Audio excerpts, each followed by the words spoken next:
뿔 달린 투구를 쓰고 도끼를 휘두르며 마을을 불태우는 야만인들. 우리가 바이킹이라는 단어를 들으면 가장 먼저 떠올리는 이미지입니다. 하지만 지금으로부터 약 1200년 전 스칸디나비아 반도에 살았던 이 사람들의 진짜 모습은 우리가 알고 있는 것과 전혀 달랐습니다. 그들은 단순한 약탈자가 아니었습니다. 그들은 당대 최고의 항해사였고 정교한 법체계를 가진 민족이었으며 유럽 전역을 무대로 활동한 위대한 상인이기도 했습니다. 오늘 우리는 역사 속에 왜곡된 바이킹의 진짜 얼굴을 마주하러 갑니다. 과연 그들은 약탈자였을까요? 아니면 탐험가였을까요? 먼저 바이킹이라는 이름 자체부터 살펴봐야 합니다. 많은 사람들이 바이킹을 하나의 민족이나 국가의 이름으로 알고 있지만 사실 이 단어는 직업을 뜻하는 말에 가깝습니다. 고대 노르드어에서 바이킹은 만에서 오는 사람 혹은 바다를 항해하는 사람을 의미했습니다. 즉 바이킹은 특정 민족이 아니라 스칸디나비아 출신으로 바다를 건너 원정에 나선 사람들을 통칭하는 표현이었습니다. 이 시대를 우리는 바이킹 시대라고 부르며 그 시기는 서기 793년부터 1016년까지 약 270년에 걸쳐 있습니다. 793년은 노르웨이 바이킹이 영국의 린디스판 수도원을 습격한 해로 이 사건이 유럽 전역에 바이킹의 존재를 각인시킨 충격적인 서막이었습니다. 그런데 흥미로운 점은 정작 스칸디나비아 사람들 스스로는 자신들을 바이킹이라고 부르지 않았다는 것입니다. 그들은 노르만인 또는 노르드인이라고 불렸으며 바이킹이라는 단어는 주로 외부인들이 그들의 습격자들을 지칭할 때 쓰였습니다. 다시 말해 바이킹 전체가 약탈자였던 것이 아니라 원정에 나선 일부의 사람들만이 바이킹이라는 역할을 했던 것입니다. 실제로 스칸디나비아 인구의 대부분은 평범한 농부, 어부, 장인, 상인으로 살아갔습니다. 그렇다면 왜 그들 중 일부는 목숨을 걸고 바다로 나갔을까요? 스칸디나비아의 땅은 혹독했습니다. 노르웨이, 스웨덴, 덴마크로 이루어진 이 지역은 길고 추운 겨울, 척박한 토양, 울창한 산림으로 덮여 있어 농사짓기에 매우 불리한 환경이었습니다. 특히 8세기에 들어서면서 스칸디나비아의 인구가 급격히 증가하기 시작했고 한정된 농경지는 늘어나는 인구를 감당하지 못했습니다. 장자 상속 문화로 인해 첫째 아들에게 땅이 돌아가는 구조에서 둘째, 셋째 아들들은 스스로 살기를 찾아야 했습니다. 바다는 그들에게 유일한 탈출구였습니다. 그리고 그들에게는 놀라운 무기가 있었습니다. 바로 롱쉽이라 불리는 혁명적인 배였습니다.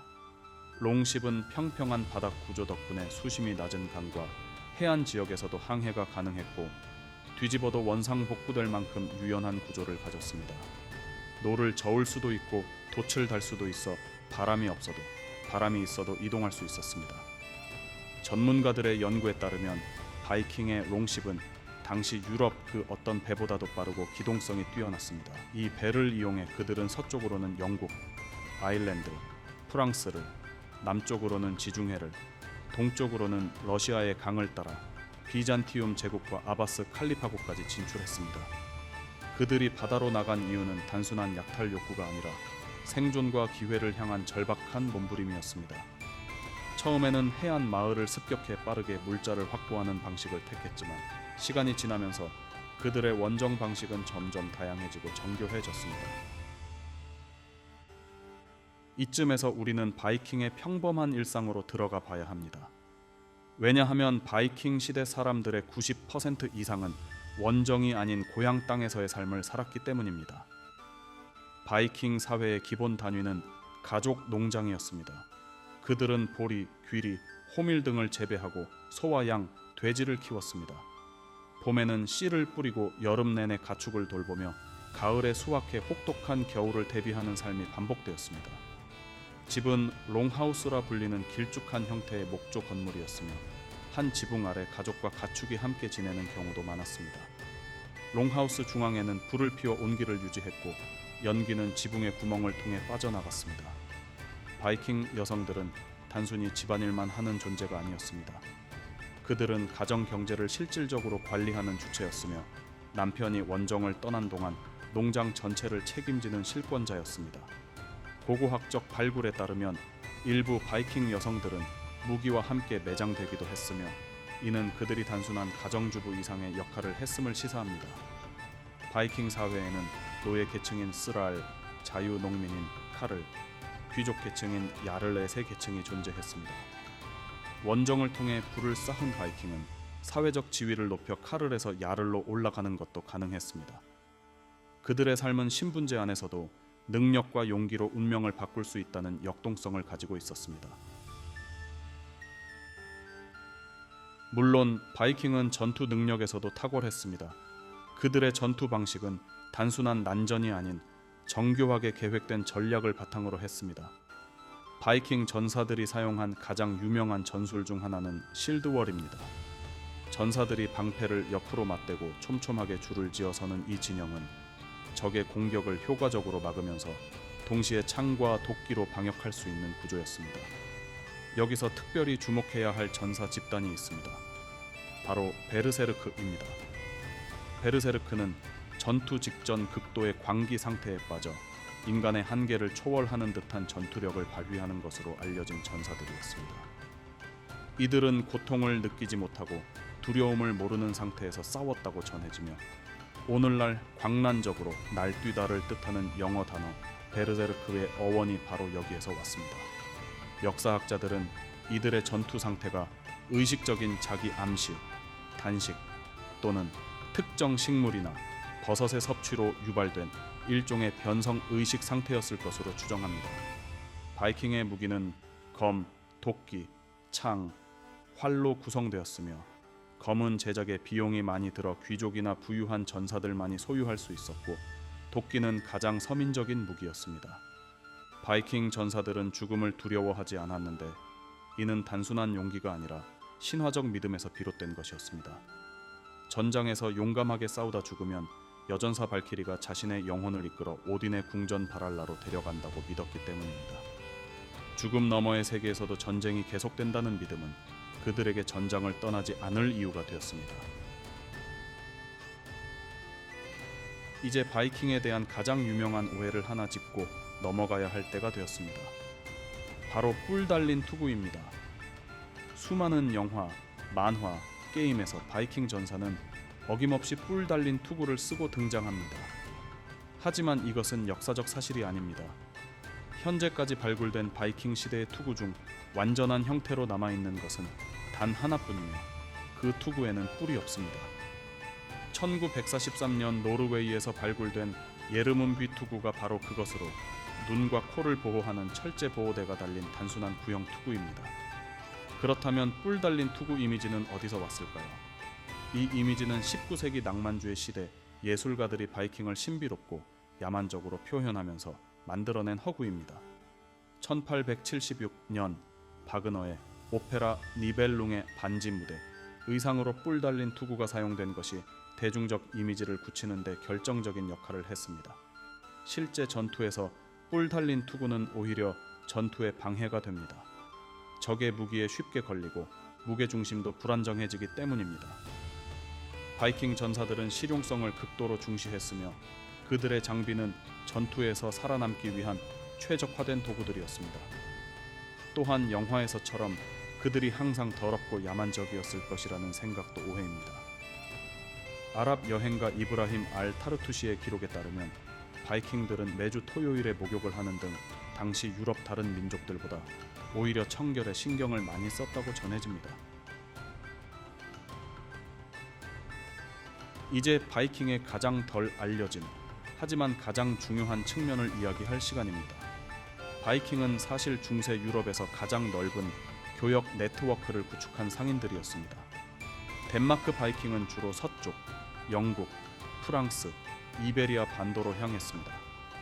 노르웨이 바이킹은 북쪽으로 아이슬란드, 그린란드, 심지어 북아메리카까지 진출했습니다. 스웨덴 바이킹은 동쪽으로 러시아의 강을 따라 남하해 비잔티움 제국의 콘스탄티노폴리스까지 닿았으며 더 나아가 이슬람 세계의 바그다드와도 교역했습니다. 이 동쪽으로 향한 스웨덴 바이킹들은 루스라고 불렸으며 오늘날 러시아라는 나라 이름의 기원이 되었습니다. 그들이 거래한 물품은 매우 다양했습니다. 스칸디나비아에서는 모피, 호박, 철, 노예를 가지고 나갔고 돌아올 때는 은화, 비단, 향신료, 포도주를 가져왔습니다.